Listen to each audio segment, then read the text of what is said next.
Hello and welcome to everyone who is joining us today, whether that's from the UK, Europe, America. You're all very welcome to today's reactor session.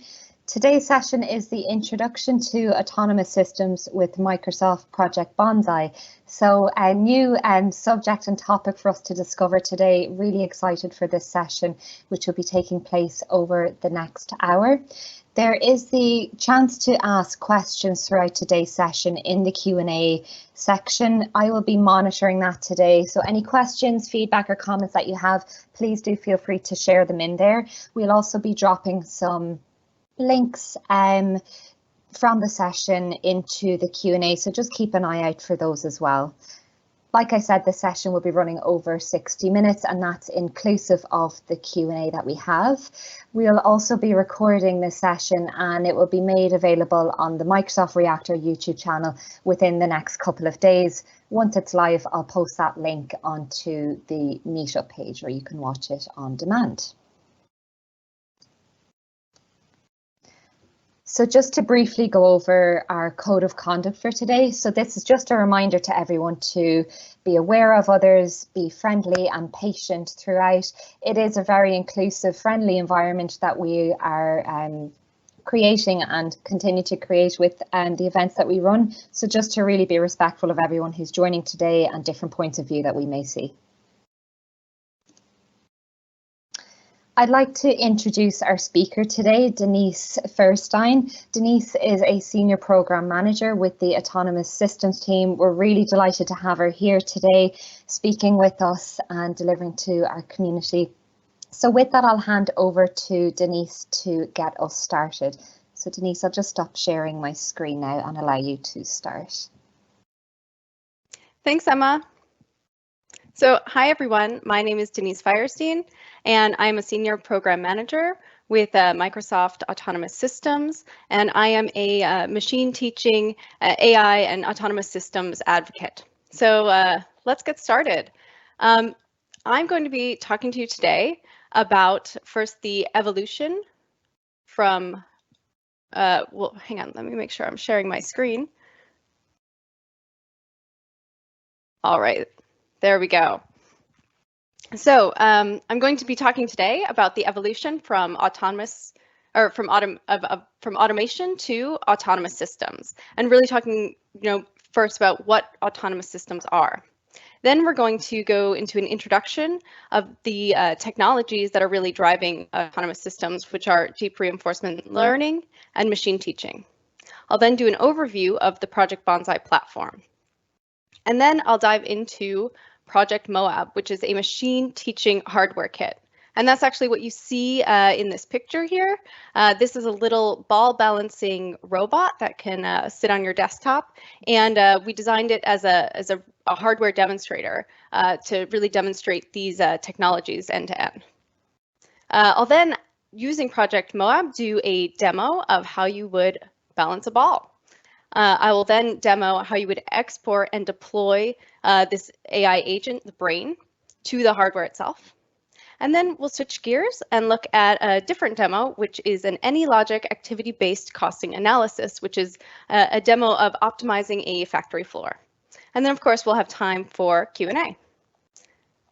So to begin, let's talk about the evolution in control and optimization systems. So it all started at the dawn of the Industrial Revolution with mechanized systems, which were powered by steam or electricity. So that's what you see in this first picture here. We have a steam engine, and these were powered, by steam or coal, and they required manual operation. So these generated extreme advancements in efficiency and power, and we then jump into the realm of automated systems. And this is really what we live in today. And these are systems that are powered by software.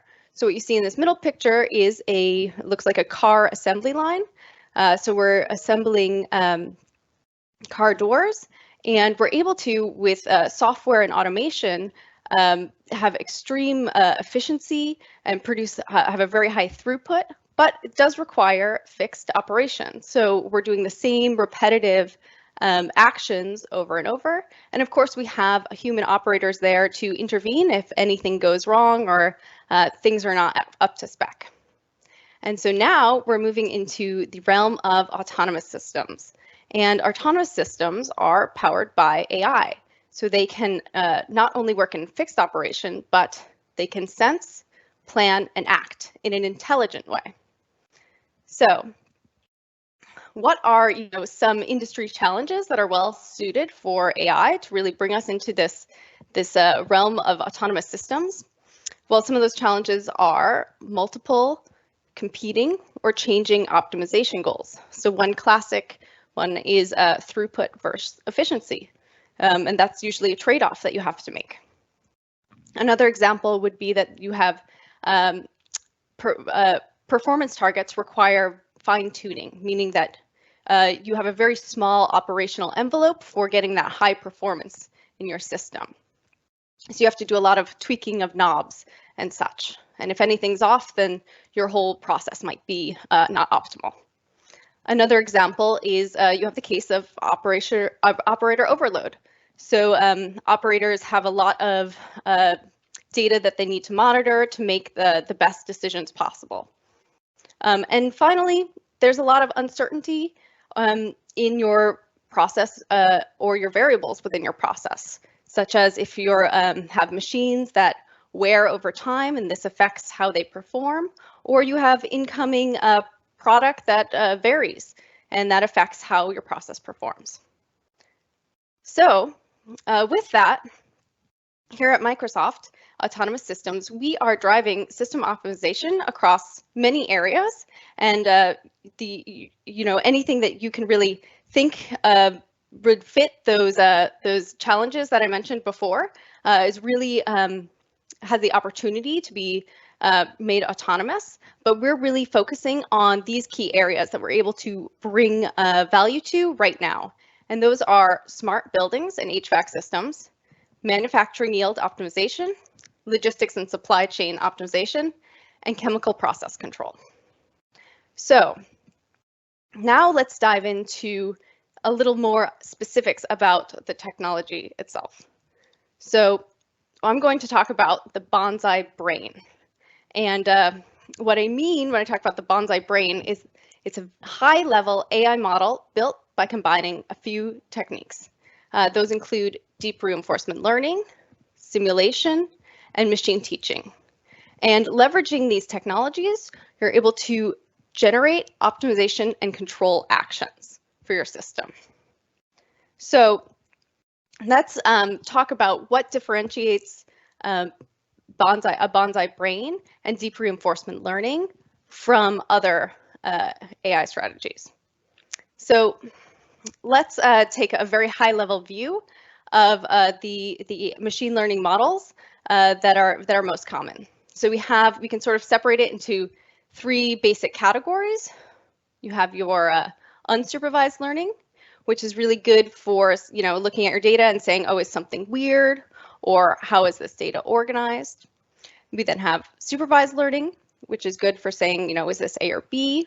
Or it's good at making predictions, like predicting the weather or predicting where. What differentiates reinforcement learning is that reinforcement learning basically decides, helps us make the decision of what do I do next? What action should I actually take based on the information I know?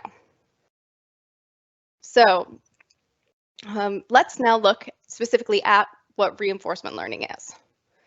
So reinforcement learning is essentially learning by practicing, and you can do that practicing in a real or simulated environment.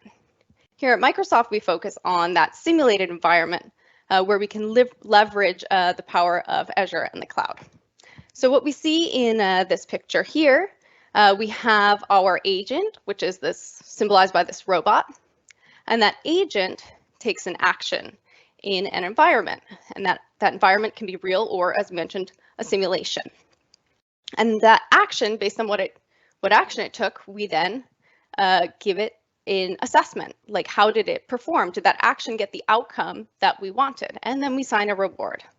And this iteration goes over and over again. So our agent takes an action, and we assign it a reward based on how it performed. Until after several thousand or million iterations, we have an agent that is trained to do what we want it to do. So that's the idea of deep reinforcement learning. And what we have done here at Project Bonsai is coupled deep reinforcement learning with the technology of machine teaching. And what machine teaching allows us to do is inject subject matter expertise into this AI model. So what makes machine teaching different than traditional machine learning? Well, I'd like to use an analogy here, and that is of teaching a child a game such as baseball. So if we were to teach a child baseball in the way that we do traditional machine learning, we would basically take that child, sit them down in front of a TV, and say, okay, we're now going to play you all the Major League Baseball games in history. And you'll sit here for a few thousand hours, and eventually you will learn how to play the game. We're not going to tell you the rules, but you'll figure it out, and we're not going to teach you the skills, but it's okay, you'll figure it out. And after watching those millions of hours, you'll be able to play at a major league level. So that doesn't really work for humans, but that's what we've expected it to work for machines. So with machine teaching, we basically try to teach a machine the same way that we would a human. So for the example of baseball, we would start by teaching a simple skill, such as how to hold a baseball bat. And we have a coach there to show us, okay, this is where your hands go. And that coach is very experienced and knows because they have the experience playing baseball themselves. And once you learn that skill and how to hold the bat and then swing the bat properly, you can move on to a slightly more complicated skill like hitting that baseball off of a tee. And once you've mastered that skill, you can move on to something a little harder, like actually swinging the bat and hitting a moving ball that's been thrown. So that's the idea of machine teaching. So, and we'll definitely take a look at exactly how we do that on Project Bonsai when we get to the demo.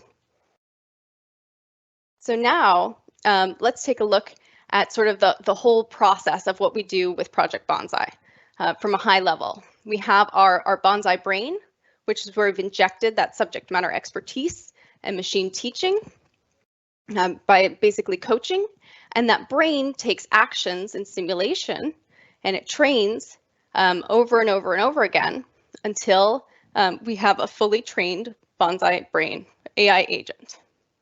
So what Project Bonsai is it's actually a complete tool chain enabled to train and build and deploy brains. So we can sort of break it up into 4 separate components that go into it. We have first the machine teaching, which is where we inject that subject matter expertise into the brain and the brain training. We then have the component of simulation. So we have simulation tools which are integrated into the platform so that you can scale your training on the cloud.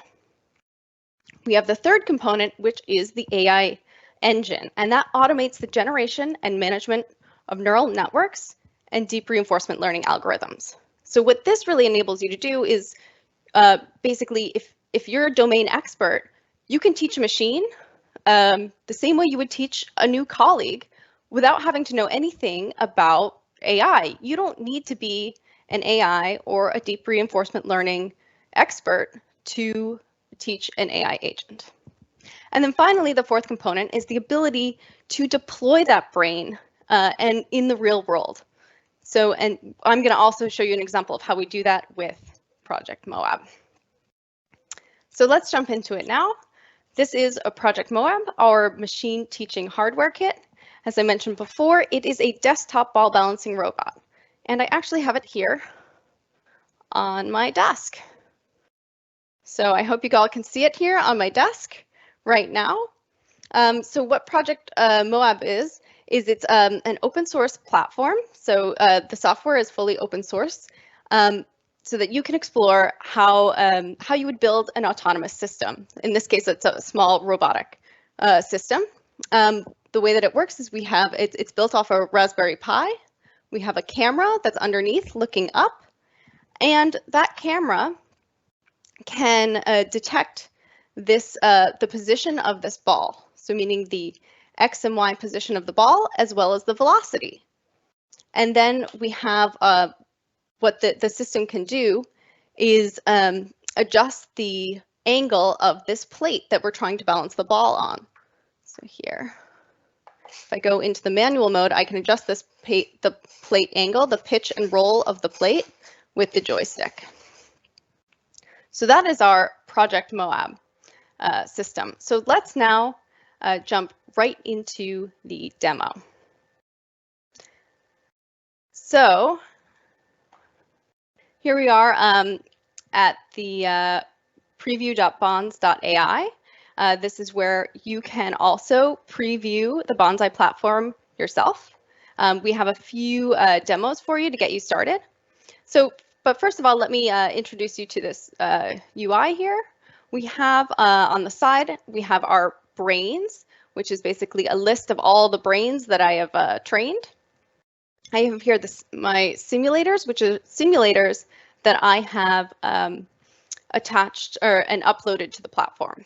So what you can see here is that you can add a sim. So you would typically come to Bonsai with a simulator of your system. And you can see here we have a few integrations with sim partners already, being MathWorks, Simulink, and AnyLogic. But you can also bring any simulator that you have, whether it's a custom sim or another sim vendor. So when you bring that sim, you would need to basically define, we're going to look at here the Moab sim, you would define your simulator interface. So that would be all the variables that are passed between the simulator and the Bonsai platform. And once you have that properly defined, you can click Create Brain. Now, let's go back here. Here, I'm going to just create a brain this way. We're going to say Moab sample. And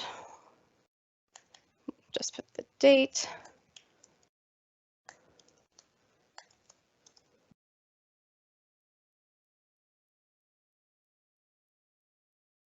So here we go. You can see that I have here in my Teach tab what we call our Inkling file. So our Inkling is where we define our machine teaching, and it basically defines our brain. So this most of this code is auto-generated from the sim and the sim interface. But let's take a look at what we have here. We've defined a few different variables, and actually a lot of this Inkling, the code here relates directly to this concept diagram. So we've defined our observable states, meaning the ball, X and Y position. Let me just make this a bit bigger for you. So we have our X and Y position of the ball and our X and Y velocity of the ball, and that's represented here by these 4 states that are going to our brain. We also have our sim actions, so the actions coming out of the brain, which is our pitch and roll. And those are shown here. We can also see that we have our simulator attached, and we have our concept defined. In this case, we've defined a concept of move to center. So if I click here, it will take me right to that concept in the Inkling. So here we can see that we've defined 2 goals. And actually, I'm going to start training here to get the training going. So we've defined our 2 goals, which are to avoid falling off the plate, as well as driving to the center of the plate. And the way that we have defined this is really where the machine teaching comes in, because we're just using very high level sort of human language to define these goals for the system. In traditional reinforcement learning, we would need to define a number of functions, such as our reward function and terminal function. So in the case of Bonsai, you don't need to do that. You just are defining these high level goals. So like I said, we have avoid falling off the plate, which we define as the ball X and Y should be in the goal of a radius of 80%. of the plate radius. So we want the ball X and Y within 80% of the plate radius. We then have our second goal, which is drive to the center of the plate, meaning we want the ball X and Y to be in the goal of 0, 0. And we want the ball X and Y position to go to 0, 0. And then we also have our lesson here where we basically say we want to randomize the start. So we want our starting, every time we're running this simulation and every iteration, we want the ball to be in a different position or have a different starting velocity, or the plate pitch and roll to be different. So that there is the entire Inkling file. So now, as you saw, I clicked train, and I can go over here to my train tab, and hopefully it will connect to simulators for us here. So you can see, yep, here we are. We are now connected to 20 simulators, and we should see this iterations per second pick up. Yep, there we go. We can see 46 iterations per second. So that's the number of times we are simulating this scenario per second. And that's, training and practice time. We can also see here we have a visualization of that simulation, and that's just, one simulator instance. We also have a number of simulator instances that we're training on in parallel. We also have here our graph, which is showing us the goal satisfaction per iterations. So hopefully our training will pick up. Oh, like we also can see here, we just get that readout of our goal satisfaction, and the idea is that this will get up to 100%. So hopefully this will get going a bit faster. Oh, yep, there we can see we have a second data point. So now we've completed 6,000 iterations. So some other things that we can take a look at here. We also can look at our ball XY position for every iteration and how well it's performing.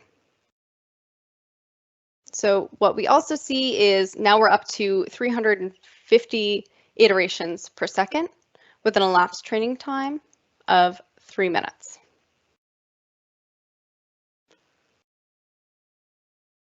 So let me now go back to the Teach tab, and while that is training, let me talk a little bit more about machine teaching and goals.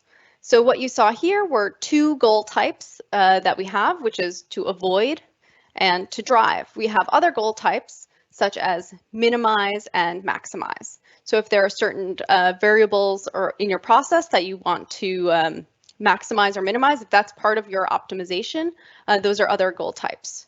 We also have the goal of reach, which means you want to get to a target area, but you don't care if you stay there. That's the difference between reach and drive. So let's jump back over. And here we can see we have an increase in our goal satisfaction. So what we can also see here, we have a breakup between our sub-goals. So we can see by these 3 lines, it's our drive to center of plate, avoid falling off the plate, as well as goal satisfaction overall.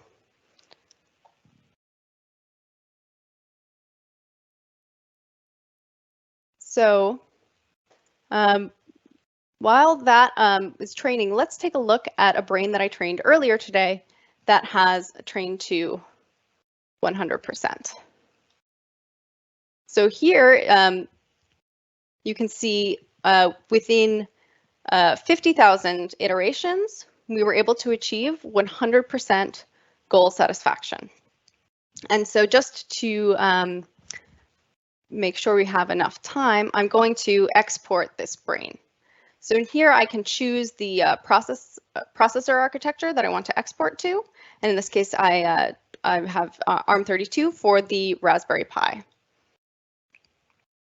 So that's exporting. And here you can see I have a list of all the brains that I've exported previously. So there it is, exporting. We can jump back over here and see that this one is also continuing to train. So we can also have a number of versions of our brain. So if I go back here to the Teach tab and I want to change some of the inkling, it will automatically generate a new version. So we can save the different versions of the brain. So now as that's exporting, let me see.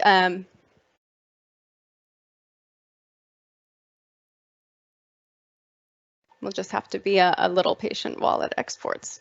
But I can also show you what, in preparation for exporting this brain to the hardware, let me show you how I'm going to do that. And that is with here VS Code. I have SSH'd into the Moab. I have here a Docker Compose file because what we're basically doing when we export the brain is we're creating a Docker container that includes the neural network, which is our brain. And basically all I need to do once I get that brain exported is a Docker pull. So that one's being a bit slow. So I'm going to actually just go here and take one that I created just the other day. So here you can see we have our Docker pull command. So I can take that and place it in here. To complete the Docker pull. And then we'll just put it into the Docker Compose. And now I'm going to switch over to my Moab. So hopefully you can see my Moab robot right now. And we can go to that brain that I just exported.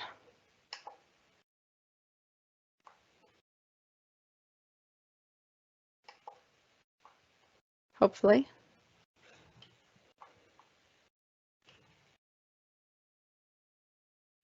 Unless it's frozen on me.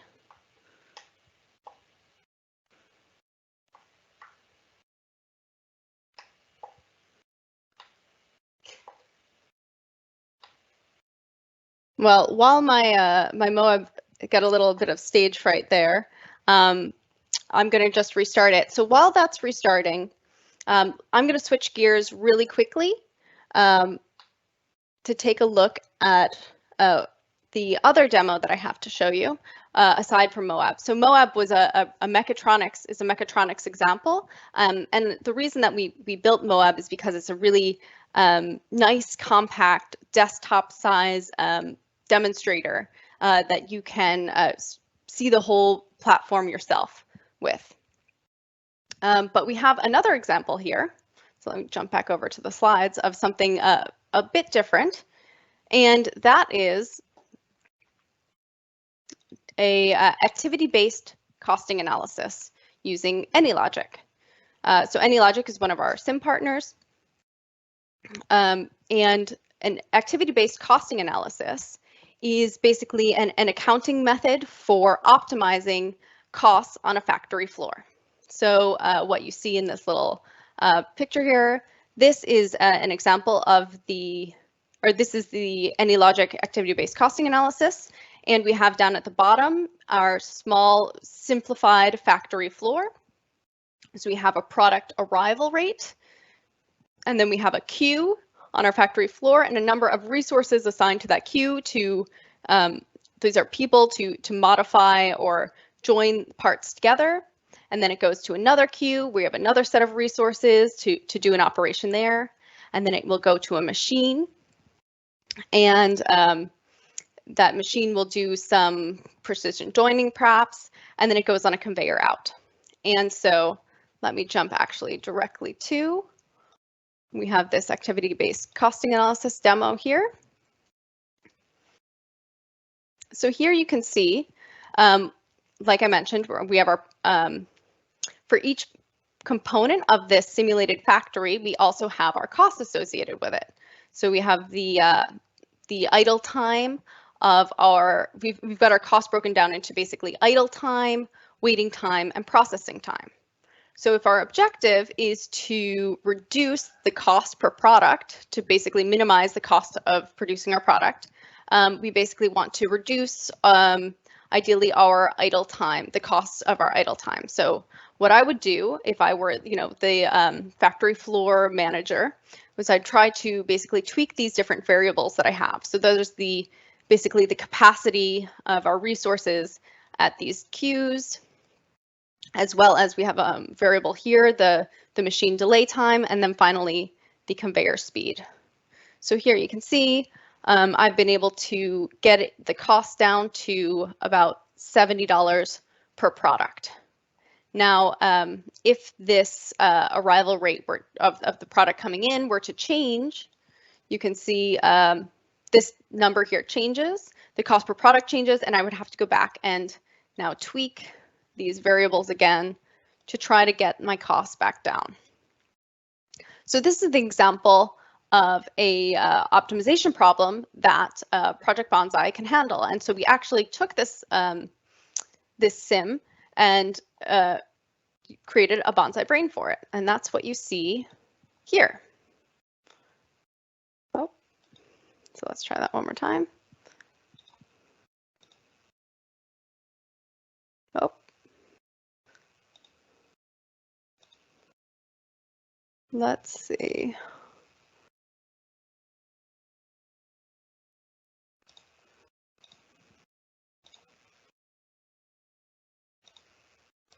Huh.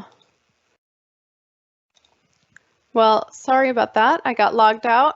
But what you would see essentially is that these, let me go back to here. So what you would see in our bonsai brain, I'm sorry I can't show it to you at the moment, but when we have the bonsai brain optimizing this process, basically these four bars here get grayed out because they are being controlled by the bonsai brain. And what the bonsai brain is able to do is it's able to get this cost per product down to about $50 per part, and it's able to do so very, very quickly, and also as this product arrival changes, it's able to adjust automatically our resource allocation here and our machine and conveyor parameters to optimize that process.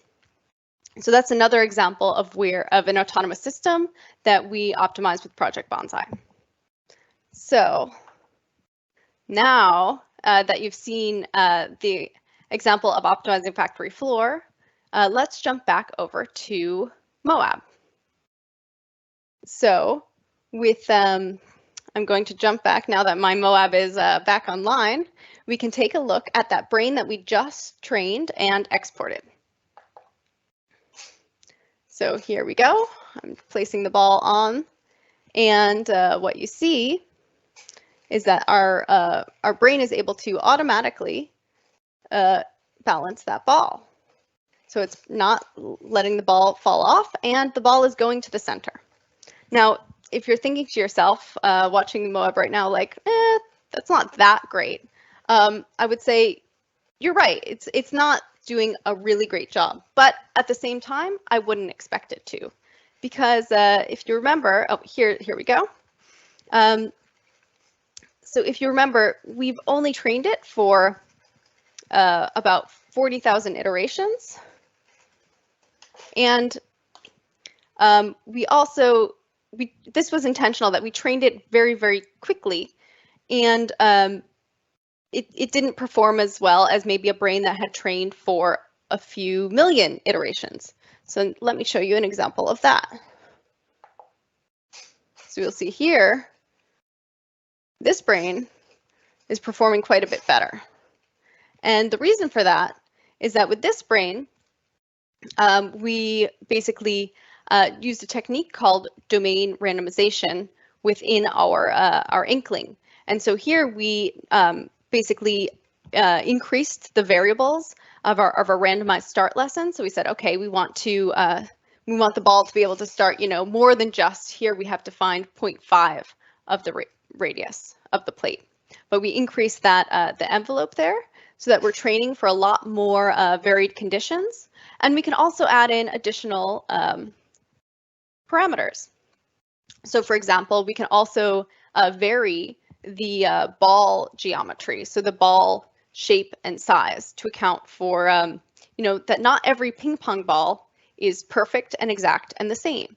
And so by using a technique such as domain randomization, we can create a brain that's able to generalize and work for varying scenarios, not just a perfect scenario that we trained very narrowly on. We can expand our training and be able to work for all of those. So with that, now that you've seen, let's jump back to the slides. So now you've seen a demo of exporting and deploying that brain to Moab. You also saw the demo of optimizing a factory floor with AnyLogic. We also have a number of other demos that you can explore yourself. So if we come here, you'll see we have a number of machine teaching demos that include a factory of the future. So in the factory of the future, we kept going with the ping pong ball theme. We have a number of scenarios where you can see how you would make this into an autonomous system, really bring it from automation to autonomous. And those examples are with plastic recycling, plastic forming, precision joining, and thermal storage. We also have a demo for machine calibration, motion control, and smart buildings and HVAC systems. In addition to that, we have a number of customer stories that you can read and explore yourself. So these are real-world customers that are using Bonsai brains. One example is Bell Helicopter, which is using brains for autonomous flight. One of our favorites is PepsiCo, which is using AI and Project Bonsai to make the perfect Cheeto. So actually, since we have time, let's take a look at that video. I have to make sure that I am sharing my computer audio. Let me just verify that.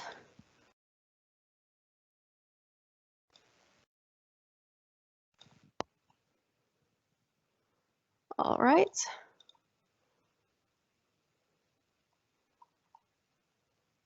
So let's take a watch. What makes the perfect Cheeto? Precision. The right ingredients, the right size, shape, flavor, air, coming together to make the perfect crunch. It's really important that our Cheetos are in specification each time.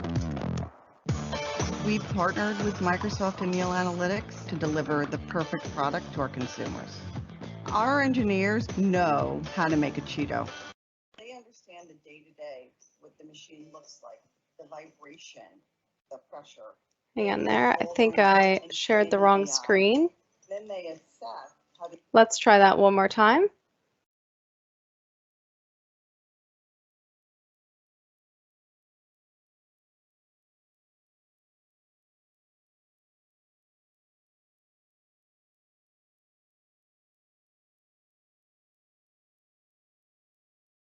Oops. So sorry about that, some technical difficulty.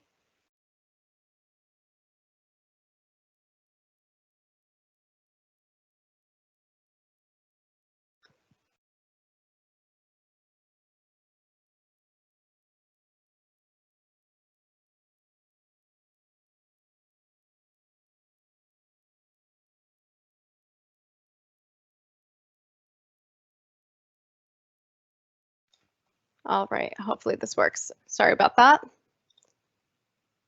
The AI is making decisions through millions of simulations After we've trained it on all these different parameters, it's continually tracking the performance coming off our extruders.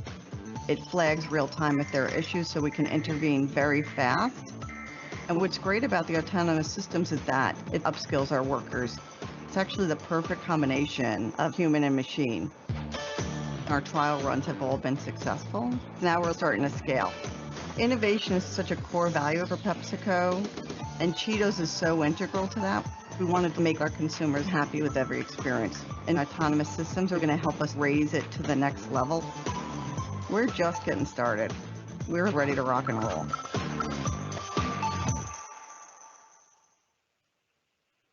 All right, so I hope you enjoyed that video. I hope it worked. Sorry for those technical difficulties. Now, that was really everything I have to share with you. I know I went through a lot, but I hope you now have a number of resources that you can continue exploring on your own. We also have, in addition, a forum site and, of course, the Bonsai docs so that you can explore as well. And of course, if you have an autonomous system scenario that you're interested in talking to us about, you can also contact us. So with that, let me jump over to see if there are any questions that are coming through. So I see I had a question about the time frame for 50,000 iterations. So let's take a look here what we have. So here, at least for Moab, we were able to achieve, here it says 15 minutes, within 15 minutes, we ran 100,000 iterations. So this can really vary on, how long it takes for the model to converge. But here we were able to converge quite quickly with our very simple, basic inkling. So I'm just seeing if there's any other questions.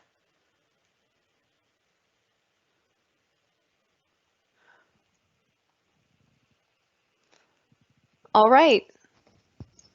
Denise, I think there's one more that came through towards the beginning. Someone was asking if you can buy the hardware.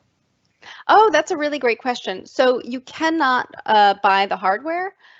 We do have several of them that we're distributing, but it's not easy to get your hands on them. So I apologize for that. But I will say that the software itself is open source. You can take a look at everything that went into the software for building this. It also is based on a Raspberry Pi, but it's not easy to, we can't give you this hardware itself, but if you're really interested, you could potentially make one on your own. Yep. Brilliant, thanks Denise. I do see another question that has just come through from Amar. To the awesome AI lady, fantastic demos. How do I get started with the inkling language? For someone who says Python, is there a transition path? Well, so yeah, if you know Python, I would say you're on a really great start. So here, actually, from the Bonsai UI, you can go right to the documentation. And right here in the Bonsai documentation, we have a number of samples and also a reference for the inkling itself. So you can basically go in here and say, okay, if I wanted to define a goal in inkling, how would I do that? And we have quite a few examples for you. So hopefully with the documentation, you'll have everything you need to get started. And of course, there is our forums, our tech community. So if you have any questions, we're always there to answer those. So I hope that answers your question. Brilliant. I don't see any more questions coming through right now, but I have shared some links into the chat. So there are links to the Project Bonsai UI, some of the tech communities in there as well, and additional docs. So they're available for anyone to click on and to follow along as well. And so I hope they come in handy. If there are any last minute questions, do please feel free to send them through and we can definitely answer them before we wrap up. As I mentioned, this session was recorded. It will be available to watch on demand again, and I'll share that on the Microsoft Reactor YouTube channel shortly. So actually, I'll just drop a link into that channel, so you have that. Go.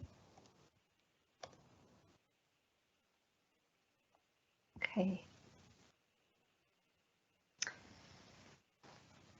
Great. So I don't see any more questions. Yeah, no problem. Denise, it was such a pleasure to have you delivering to our community. It was so great to hear about everything that the Bonsai team is doing, and brilliant demos, such a great session. So thank you so much. I do hope we have you back again very soon.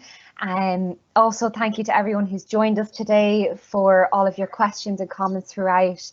If you do have any further questions, feel free to post them into the meetup group, and the tech community channel is in there as well.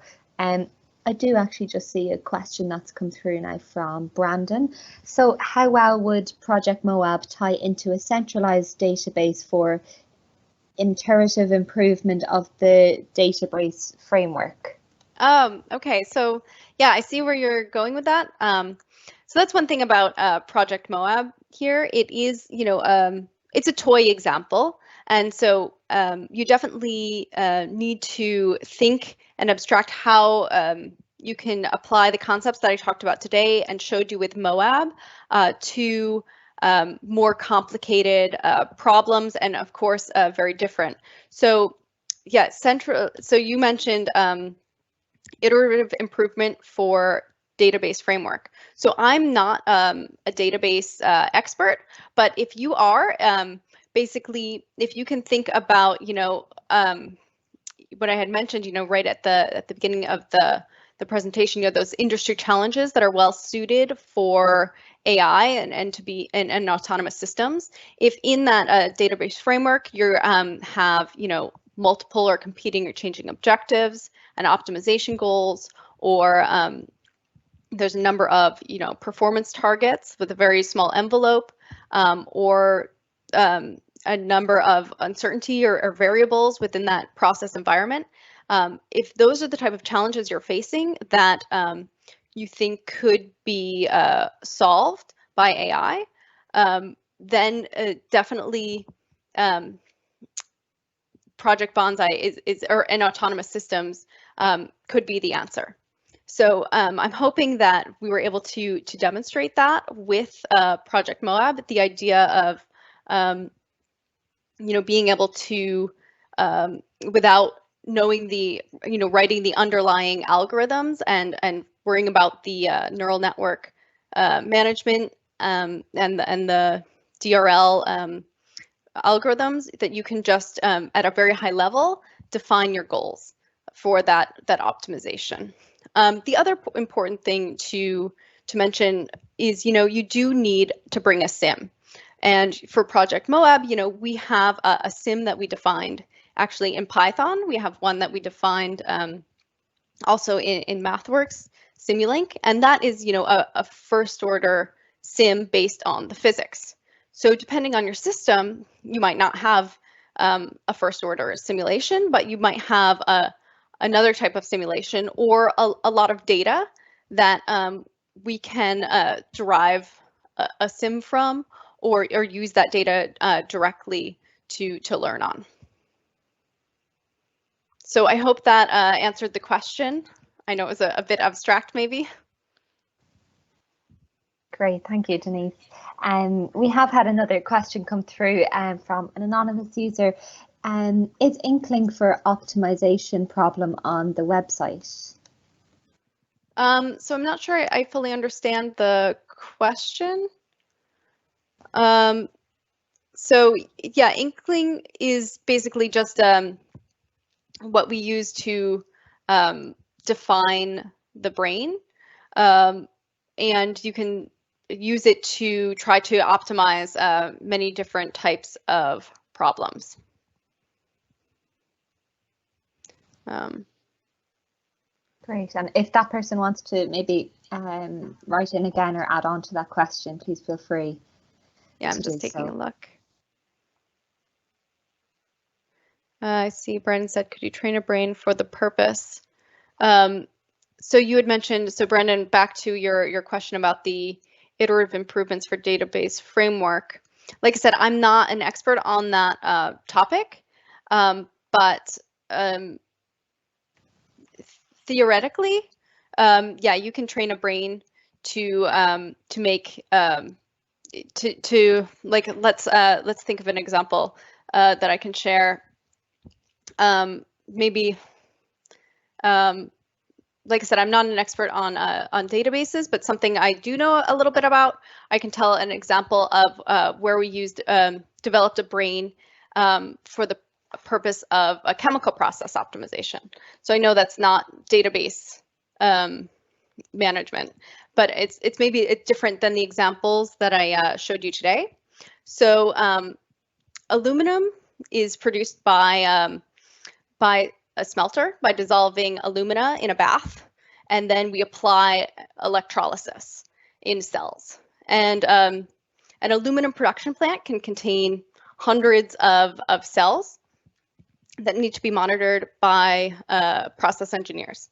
And it's a very complex process, and there's a lot of competing objectives like maximizing throughput while minimizing energy consumption.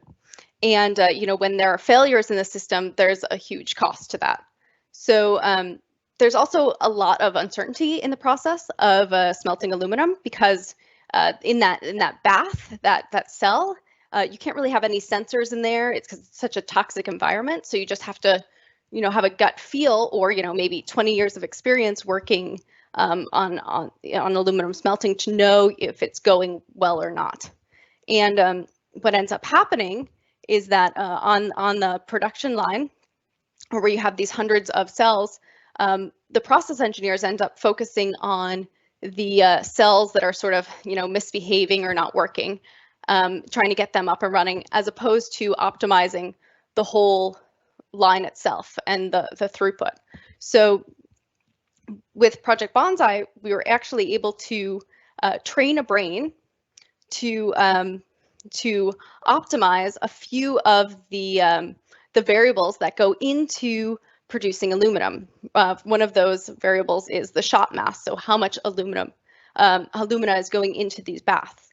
And by automating and making that one component autonomous, it allowed the process engineers to focus not just on the problem cells, but on optimizing the whole line. So that's another example of an autonomous system in the chemical process optimization. So I know I definitely pivoted on that question. Are there any other questions that have come through?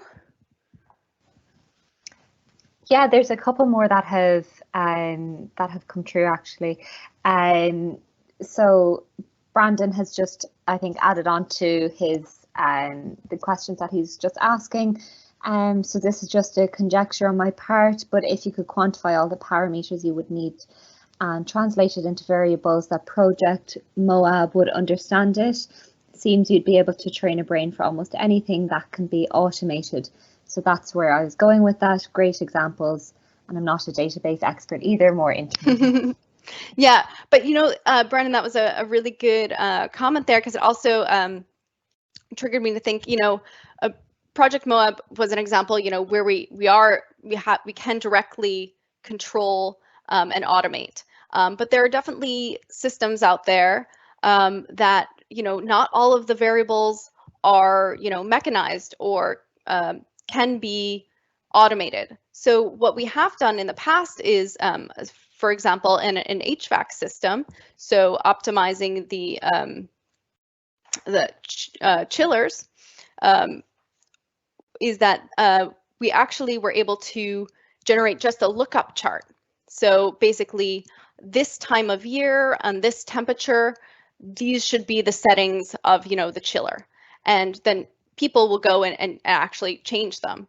But that's an example where our brain, the brain was just a lookup table that humans are using as a reference.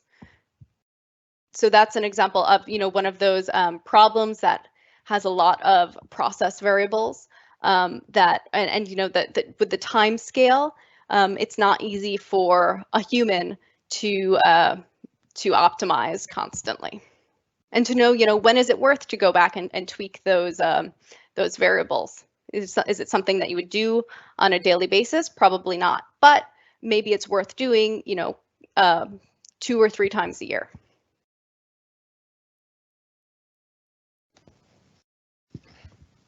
Great. So I think we just have 2 more questions that have come through, so we've plenty of time to get through them. So someone has asked, what would be a good career path for someone learning AI and who's pretty new to bonsai? Given that I already have intermediate knowledge of deep learning projects using PyTorch. Yeah, that's a really good question. So I can tell you a little about my background. I'm actually I studied mechanical engineering and worked as a mechanical engineer in the field of laboratory automation as well as semiconductor manufacturing. And I also have a master's in mechanical engineering, specialized in reinforcement learning for robotic control. And one thing that really drove me to be here working for Project Bonsai was that when I was working in the field, I really sensed there was this gap between what was happening in academia and the research around reinforcement learning and AI, and then what was actually being implemented in industry and the real world. And my experience was that there's sort of a big gap between the engineers, meaning the chemical engineers, mechanical engineers, process engineers, and software developers. And software developers have amazing skills and are able to write the algorithms and the AI, but it's really hard, as I mentioned before, to optimize these really complex industrial systems without having that domain expertise that an operator, a process operator who's been working, optimizing, like I mentioned, an aluminum smelter or calibrating CNC machines. These experts have this heuristics and knowledge and deep understanding of the physical system that is really valuable for teaching an AI. So being able to really bridge the gap and reach across the aisle between software and hardware and bringing it all together, I would say that's going to be the real key to for autonomous systems to excel. And actually, with that, I will pitch. We have a show coming to Learn TV. It's called 24 Hertz. And with that, we're going to be talking exactly about sort of the different aspects of engineering and the fundamentals of mechanical engineering and electrical engineering, and what ties us all together as engineers and software developers and software engineers to really reach and work together for attaining these systems of the future.